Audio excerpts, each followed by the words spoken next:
Thanks, everyone. I'm Brandon. I have a kind of mysterious talk title, but I'll explain more about what I mean by minimum viable CNG.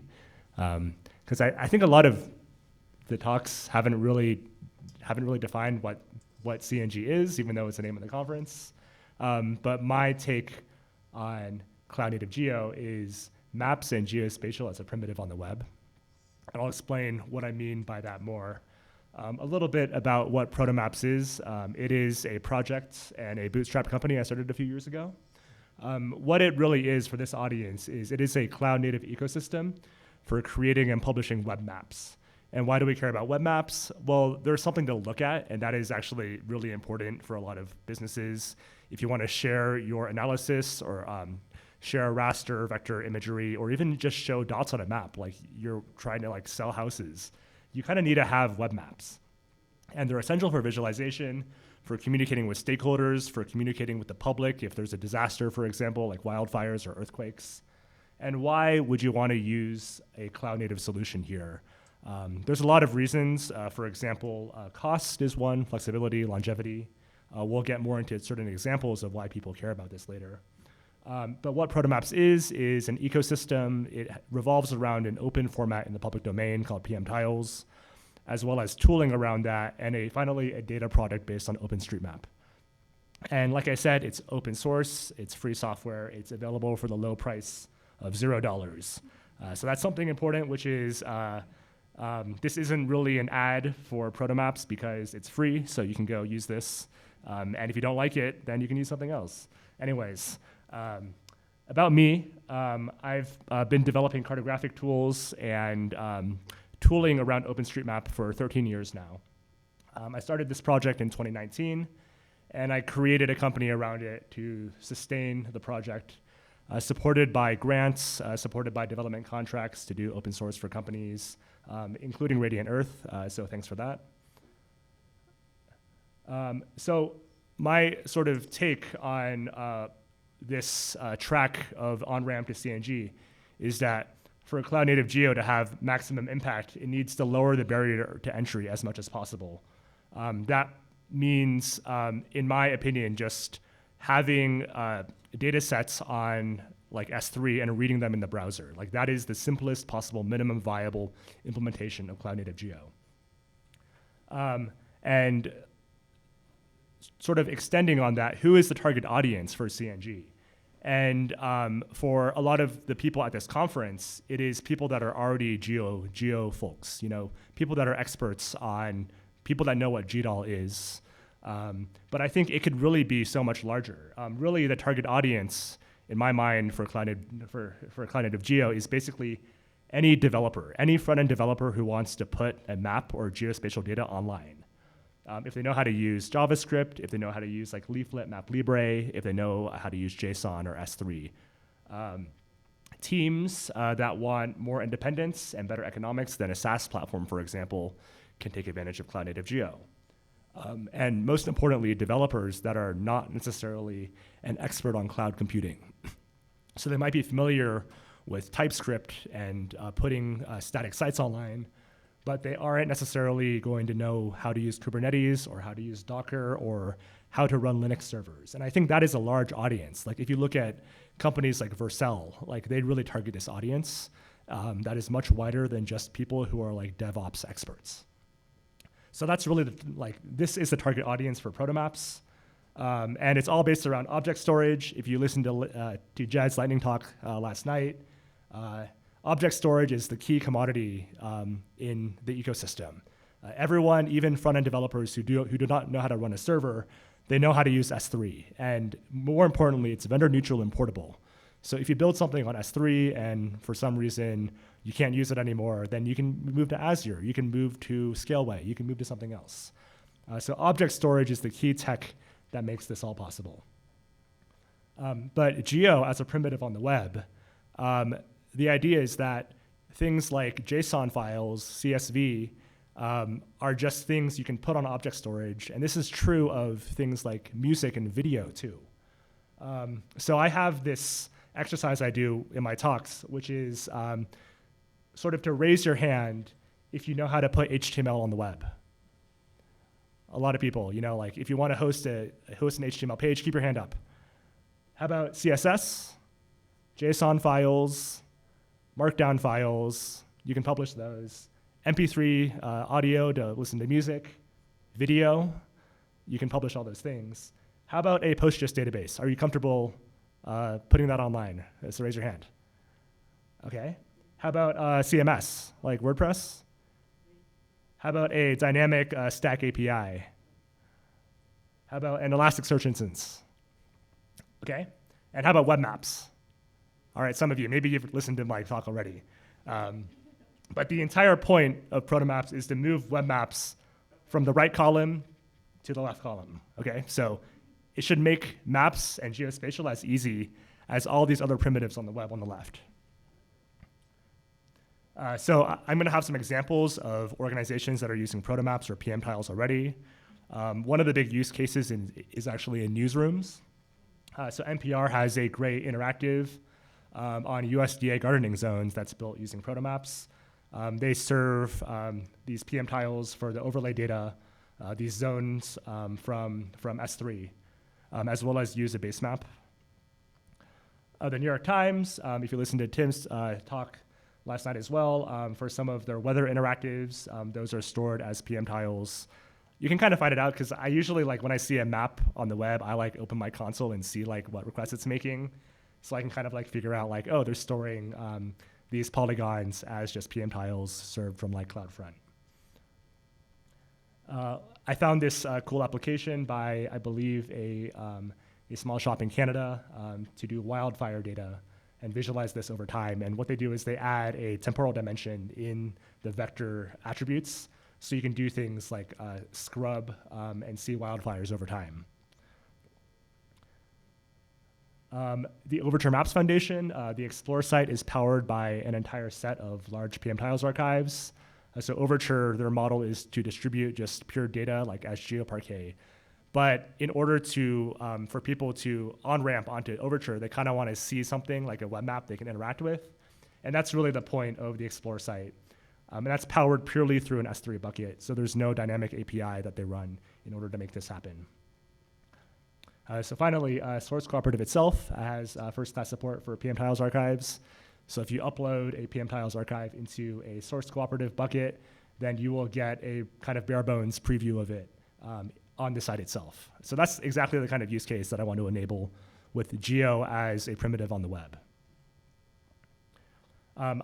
And I know in the audience at this conference, there's a lot of people that work on file formats, so I wanted to talk about the design, the trade-offs I made in designing PMTiles, because I think that's pretty interesting. Warning, this is like kind of nerdy.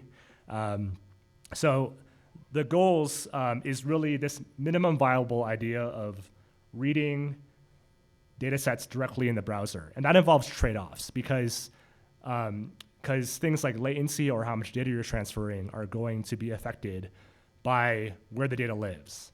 And if you're going all the way from an S3 bucket to the browser with nothing in between, then you want to make certain decisions in the format design in order to minimize like how fast it, like how long it takes for a web map to load on a website. So PMTiles is a public domain spec for this particular access pattern. And it's opinionated because it assumes that what you want is a tile pyramid that is multi-resolution, like overviews. And it also assumes that you are doing interactivity, which means you want to tile the data. You want to clip to the viewport. And that makes it inappropriate for a lot of cases related to analysis. Like, for example, you can't get an accurate count of how many buildings are in a bounding box based on overviews because tiles that are multi-resolution will drop some of those features as you zoom out. So that's really a key difference in doing vector-based tiles versus something like if you're working with raster geotiffs. So I have a blog post I wrote on the CNG blog called sort of this idea for COG for vector. COG is incredibly successful in raster land, but what is the solution for vector data? So tiles in general, just outside of PMTiles in general, if you work with vector tiles, they're a lossy technique for lightweight interactive maps. They're pyramidal, and really tiles are necessary to get around problems like if you're zoomed in on just Los Angeles, and your polygon is all of the entire boundary of California, you don't want to download 20 megabytes of California boundary vertices to show that, because it's slow. So you need to do some viewport clipping. So tiles are not a silver bullet, but they are very good for building interactive web maps. And PMTiles are just a convenient way to wrap up thousands to even billions of individual tiles into a single cloud-native archive. So some differences from COG, like why not just copy the COG design for vector? It has a hierarchical directory structure, so instead of having one IFD that could become quite large, it has usually 2 levels of directories, so you don't have to download upfront multiple megabytes of offsets. And the other big part is it incorporates a run length encoding because for vector data, you often have repetitive things. So 70% of the world's area is ocean. And if you are storing 70% of your data set as just the same thing, just a blue water tile, that's not super efficient. So there's provisions in the design of the format itself made for this run length encoding. So at this conference, there's probably a lot of talk about discrete global grid systems. Some of the ones that are popular are S2 geometry by Google, H3 hexagons. There's a new one based on pentagons called A5, as well as simpler addressing schemes like Bing quad keys. And I think of PMTiles, it is implicitly another, it's another discrete global grid system that's really just one Mercator tiles. But it's sort of a blend of S2 and Bing quad keys. It's based on Hilbert curves, like S2. I sort of think of PMTiles as like S2 for dummies, or S2 for like flat earthers, because instead of having a cube of 6 faces, you only have 1 face. And it shares that single 2D grid like Bing quad keys. So a key difference is that tile indexes start at 0 and are contiguous, which means you cannot actually know what level a cell is on just based on the ID, the integer ID. You have to do some math to figure that out.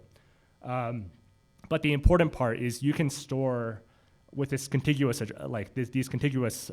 these integers, you can store 16 zoom levels in a 32-bit unsigned integer.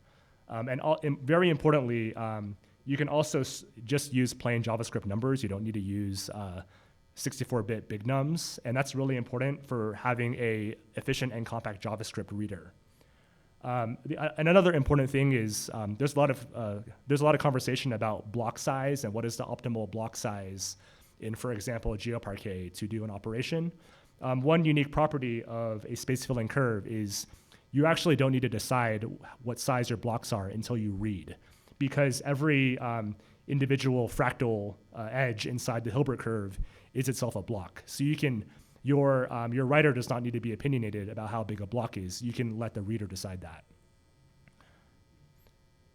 Another part of PMTiles implementations that is not really part of the spec but implied is using compressed bitmaps to store sets of tiles. Because tiles are 64-bit integers, you can store them as bitmaps, and a project called Roaring Bitmaps is the preferred implementation of compressed bitmaps. And that means that an area of interest is simply a range of integers or a set of ranges.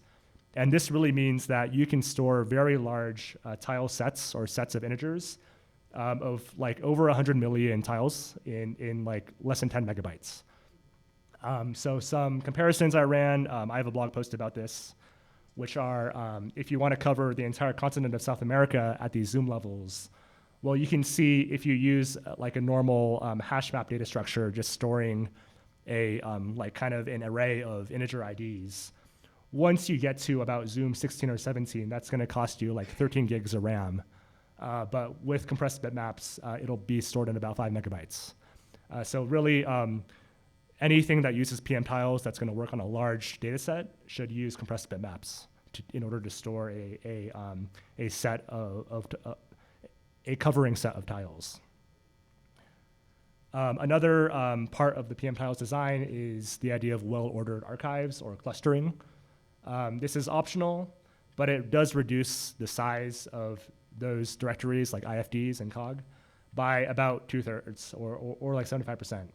And the other important part is it can also make this archives always be deterministic, like because if you have a multi-threaded writer, the order in which certain operations complete might not be deterministic. But if you cluster the data on the Hilbert tile ID, then you can always be guaranteed that the ordering of data in the tile section is the same. And this is necessary for some advanced operations I'll get into later. Another small thing I want to mention that I think is a missing, overlooked part of Cloud Native Geo is ETags. So what ETags are a part of the HTTP spec that is effectively a content hash for what content a resource, a REST resource, is at this point in time. This is important to have implementation support ETags because it lets a cloud native resource be both cacheable and mutable. That means if you overwrite, like for example, a PMTiles on S3 with the same URL, and part of it is cached, then your reader will know in order to throw away any cached data. And this is really cool because if you have, let's say, a data set that updates once a day, you can completely decouple the compute and storage. You can have a batch job or a spot instance that uploads the tile set to the same key on S3, and then have a web map point at that same URL. And it will not be broken if you overwrite that data in place, even if like a viewer is reading it at that same time. So ETags, I don't think a lot of the other cloud native formats have really mature implementations of this, but all of the Protomaps maintained PMTiles readers all have full ETag support. What about raster PMTiles? This is less interesting because COG is already everywhere, but you can do it. I just published a Rio PMTiles raster IO plugin. That's adapted from Sean's work on Rio MB tiles, but it lets you create PMTiles from COG. It's super easy to install because of all the hard work done into packaging raster IO and GDAL for Python. But again, most audiences are probably going to want to use COG. In some cases, if you're building like a simple web map, then maybe using raster PMTiles is simpler. So I'm going to transition now into a demo of something I launched last week, which is the PMTiles viewer. This is an open source front end at the domain PMTiles.io. Oh, let me change my mirroring. Change to choose window. This window. Cool. This is PMTiles.io. And what it is it is a viewer for PMTiles resources that could be remote or even local. So for example, I can choose a local file on my computer, like this PMTiles OpenStreetMap dataset of Wisconsin, and I can view it completely like an interactive map, almost like a GIS application. I can inspect features, for example. So I can see, this is a dataset, a base map dataset built on OSM. But some of the really cool things I've just added to this viewer in the past month are an archive view and a tile view. And I'm going to demonstrate how that works with a 120 gigabyte base map tile set. So this is like the whole world in 120 gigabytes in one PMTiles file. But something new you can do is you can use the archive inspector. What this is it's like you're visualizing how PMTiles works directly inside.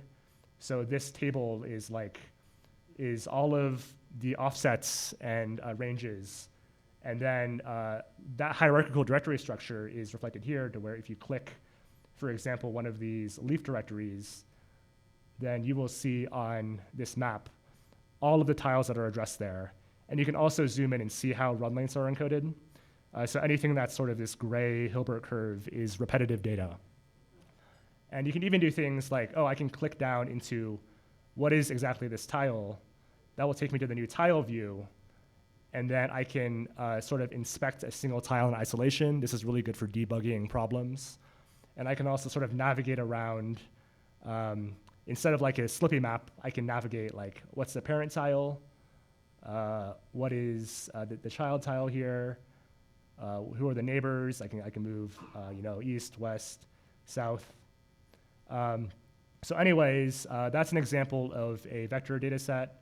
Of the examples I have preloaded, I also have Overture Places that's loaded from the Overture S3 bucket. So you can go to like map view. You can sort of use this as your debugging UI. You could upload your own PMTiles to your own S3 bucket and then just plug it in and send someone a link to the viewer, and they have this almost like bare bones lightweight GIS already, where you can like toggle layers. And an example of raster data is this sample I uploaded. This is actually a selfie because I'm like standing right here. I'm standing right here flying my drone. This I used OpenDroneMap and the raster.io PMTiles plugin to generate this. And it's a good example of like a really deep zoom because the individual tiles here go down to like zoom level like 21. So anyways, those are the new features of the PMTiles viewer. I'm going to transition back to my slideshow because I'm almost out of time. Change window or app. Here, this window. Cool. So other things in the ecosystem, I'm going to go through this really quick. There's an open source CLI, single binary to install. You can sort of edit or extract from PMTiles with it. It works with private buckets. It has an abstraction over Azure, Google Cloud, S3 compatible buckets. There's a way to extract a smaller tile set from a larger one by spatial bounding box, like an area of interest, or even by zoom level. So if you only wanted, let's say, the first 10 zoom levels of a big archive, you can do that with the CLI. For example, how this works is essentially a follows part of the curve. Like if this is my entire world and I just want South Korea, then I only need to extract a couple of integer ranges from that larger tile set. So that's a conceptual understanding of how extract works. And Overture Tiles, of course, this is a totally open source workflow that acts on Overture data once a month. It's all open source on GitHub. It runs on AWS Batch. It uses Tippecanoe with DuckDB, as well as Java programs for some of the themes. And you can run this yourself. So you can reproduce the entire visualization of Overture at the Explore site using just this code on GitHub. And you can even download the entire tile set or even extract part of it using those tools just for your area if you wanted to build a web map. And that's on the Overture Maps documentation site. There's a write-up there. So what's next? I'm spending a lot of time working on the OSM-based cartographic products, especially things like making it easier to host, supporting more languages, and standard web fonts for map rendering. Maybe thinking about new tooling to do more cloud-native tiling, kind of a complement to Tippecanoe, like something that would read GeoParquet and work at larger scale, like with data sets like in the hundreds of gigabytes. Thinking about things like rsync, like delta transfers of PMTiles across clouds. If someone wants to talk about that, I'm excited about it. So find me if you're interested in any of these enhancements. And here's some links if you want to learn more about it on the web. And thanks for coming to the talk. I have time for questions. Thank you very much. That was fascinating. I really enjoyed that. Okay, so we got a couple questions, so let's get started. Hi, yeah, great talk. So this is Jeff from Variables. So Variables is a big fan of PMTiles, right? So we recently help, Foursquare Place dataset have generate all these PMTiles alongside with each Foursquare Place POI release. Feel free to check out on Foursquare website. And I just want to shout out to the PMTile, to the invention of PMTile. I think this is probably a revolutionary product for the cloud-native geospatial industry, because I think this is more like a comment of feedback, not a question. So I think there are two great potential I see from PMTile for cloud-native geo. So first, it is a single file archive, because look at look at the tiles that you have in the past, those kind of unweighted tiles, right? So you have thousands or tens of thousands or even millions of small tiles. So those tiles are extremely bad for blob storage, for object store, for S3. You won't be able to upload all those tiles to S3 and build a tile server on top of that. You need to have a single archive to accommodate all those tiles. And secondly, I think PMTiles also opens up the opportunity to enable server-side rendering. You know, right now I think lots of people, when they do visualization for vector data, so they use DeckGL, CaptureGL, which is great, but oftentimes they fuck up your browser, right? So, but if you do use PMTiles, you can do that through your server, right? Through Lambda, through DuckDB on your EC2 machines, and you can quickly generate those tiles and send it, share that with your client, and you can view those tiles through your browser, and the overhead is done through the server side. So I think this is a great product. Yeah, thank you again for inventing PMTiles. Great, thanks. I just want to respond to that and just say, like, I think really the power of this is that it's an open specification. So I maintain some readers and writers, but there's also great work being done at Whereabouts, at Foursquare, for their own totally separate implementations of PMTiles. And in terms of the use cases I target, I think of it as an 80-20 solution. For 80% of the use cases, like the trade-offs that PMTiles makes are good enough. And those are a lot of the cases I showed. For example, like the New York Times, NPR, a lot of tech companies that want an alternative to something like Google Maps.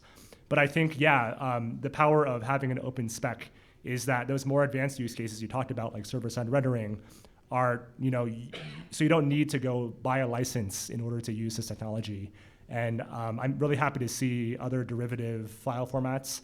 Someone just let me know that they built like they used the PMTiles code to build like a client reader for like Esri VTPKs.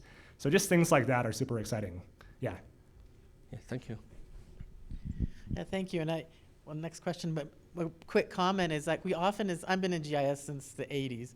And we always try to solve the most complex problems, and we forget about the most simple problems. And we're still trying to fix the simple problems. And so this was a great presentation. Oh, wait, then you. Thank you. I was just curious if you could talk about a little bit like the cartography story, like styling PMTiles and possibly filtering and querying the PMTiles. And then you touched quickly on like showing attributes that you might cook into a vector sort of tile. Can you talk a little bit more about showing information from PMTiles? Right. So a lot of those features are really independent of PMTiles itself. PMTiles is a container format for arbitrary tiled data. Now, a lot of the work that's been done into making interactive attributes on web maps has been done by Mapbox, or either their open vector tile specification, which is effectively the de facto vector tile spec, as well as projects like Mapbox.gl and MapLibre. So MapLibre is a fork of an earlier version of Mapbox.gl that is kind of going in its own way. But a lot of the cartography and styling are all really independent of the container format. So you really want to see some guides and examples on using things like MapLibre, Leaflet, DeckGL. Those are all mature independent projects. But in terms of what Protomaps encompasses, it also does provide sort of, again, an 80-20 solution for OpenStreetMap base maps, as well as style sheets for Leaflet and MapLibre to render those. Because for companies or even individuals building geo projects, they do need some solution for just showing context. And I think that's really kind of a demo sort of killer app for the PMTiles format. Yeah. So can you talk more about how is that, I get it's cheaper or it's zero, how is that different from functionality perspective than Felt, for example? And then I think you said there it's not for analysis but for visualization, meaning I can really compute distances or do any geoprocessing on it like I can do in Business Analyst by Esri, for example. Is that correct? That's correct, yeah. So I'll answer your question in reverse. So it's not good for analysis because once you have tiled data, it doesn't matter if it's from a GeoServer or from PMTiles is like once you have tiles, then a lot of analysis will break because features are duplicated, features are clipped, so you can't really do any sort of accurate like count of things. And I would recommend you could use PMTiles as a visualization complement to something like GeoParquet. And how is this different from Felt? This is an open source project that's one level down the stack. So something like Felt or is a platform, and that is, Felt in fact uses PMTiles for some of the visualizations because they store tile sets on S3. But this is more like core infrastructure for storing geodata, while Felt or other SaaS products are more like a direct end user focused solution, including things like users and collaboration and integration with data warehouses, that kind of thing. Felt also funds the Tippecanoe. That's correct. Development of Tippecanoe. So right now, the best-in-class kind of tool for creating vector tiles from arbitrary data is Tippecanoe, which is maintained by a developer at Felt. Yeah. Another question. How do I get there?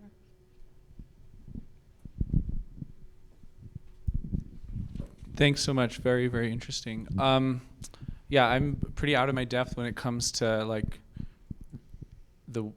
I was going to say the internet, but definitely like front end internet. So forgive me if the question is a little malformed. But in our work, we have analyses that are done.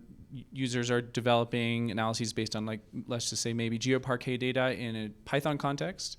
And we get really beautiful like maps out of Lawnboard from Parquet that work really well in a notebook. And we want to also display those maps, like the analyst's outputs, in a web browser context. And we can do that by exporting to an HTML where the arrow data gets like embedded, base64 encoded, I guess, into the HTML. But those HTML blobs end up being very large if there's a lot of data. And by the time we're trying to display them, we don't need to be doing any analysis anymore. Like the analysis or the formatting has already happened. So with apologies for not having a better sense of this field, but I guess I'm wondering, do you have any intuition as to whether or not like that would be a case, or I don't know if you've talked to Kyle at all about the possibility of like sort of an export or a dump to PMTiles to create like a much lighter renderable version of something that was kind of conceived in a Python and Lawnboard context, and if that question makes sense. Yeah, that totally makes sense. And there was also a talk by the Carbon Plan folks yesterday about this. But I think they had this really good comparison, which is like PMTiles is like all the way on towards like you're optimizing for display, while GeoParquet is sort of somewhere in the middle. Some of the drawbacks of GeoParquet is that right now there's no real concept of overviews. So if you want to look at it when you're zoomed out, you might need to download like 100 megabytes to the browser. And you know, people say like just zoom in more, just make the user zoom in more. But in a lot of like real product context, like that's not acceptable to like the people that are controlling the user experience. And that's really the motivation for a lot of tiled web maps. In terms of exporting from a Jupyter Notebook context to the web, I think there's like a lot of the obstacles to doing that are really about like you need to transition like your cartographic styles from what's being done in Jupyter and being wrapped in Python to something like MapLibre. It kind of lives in a different world. The fundamental tile set problem is more or less solved. You can use things like Google or DuckDB to convert to stream GeoJSON into Tippecanoe and then have a tiled output and put it on an S3 bucket. So I think a lot of the challenges in going from notebook to publishing on the web are really more related to like the front end rendering library than how to store tile sets. But if you have some questions about how to do this, I'm happy to talk about it, like in the hallway or something. Great.